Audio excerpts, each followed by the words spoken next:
నమశంకరాయ. మీరు ఎన్ని ప్రయత్నాలు చేసినా అన్నీ నోటిదాకా వచ్చి వెనక్కి వెళ్ళిపోతున్నాయా? ప్రతి పనులలో నిజాయితీగా ఎంత కష్టపడ్డా ఆ ప్రయత్నాలు ఆటంకాలతో ముగుస్తున్నాయా? ఒక సమస్య తీరింది అంటే ఇంకొక సమస్య మళ్ళీ మీకు కనబడుతుందా? ఒక్క మాటలో చెప్పాలి అనంటే ప్రశాంతకరమైనటువంటి జీవితాన్ని పొందలేకపోతున్నారా? అంటే మీ యొక్క కుటుంబంలోని సభ్యుల జాతకాలలో పంచశాప ప్రభావాలు ఉన్నట్టు లెక్క. అనగా స్త్రీ శాపము, గురు శాపము, దైవ శాపము, సర్పశాపము, పితృశాపము. ఈ 5 శాపాల నివృత్తికి మన పీఠం ఆధ్వర్యంలో ప్రతి నెల ఈ పంచశాప నివృత్తి కార్యక్రమాలన్నింటినీ జరిపించడం జరుగుతుంది.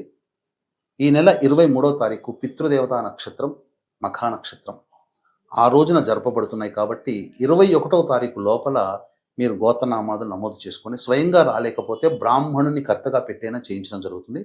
ఇక జూన్ నెల మాసము నుంచి ప్రతి నెల హైదరాబాద్ ప్రాంతంలో కానీ విజయవాడ పరిసర ప్రాంతంలో కానీ ఈ యొక్క పంచశాప నివృత్తి కార్యక్రమాలు ఇక నుంచి ఇక్కడే జరిపించడం జరుగుతుంది. అవకాశం ఉన్నవాళ్ళు స్క్రీన్పై కనిపిస్తున్న నెంబర్కి కాంటాక్ట్ చేసి మీ యొక్క గోత్రనామాదులు నమోదు చేసుకోవచ్చు.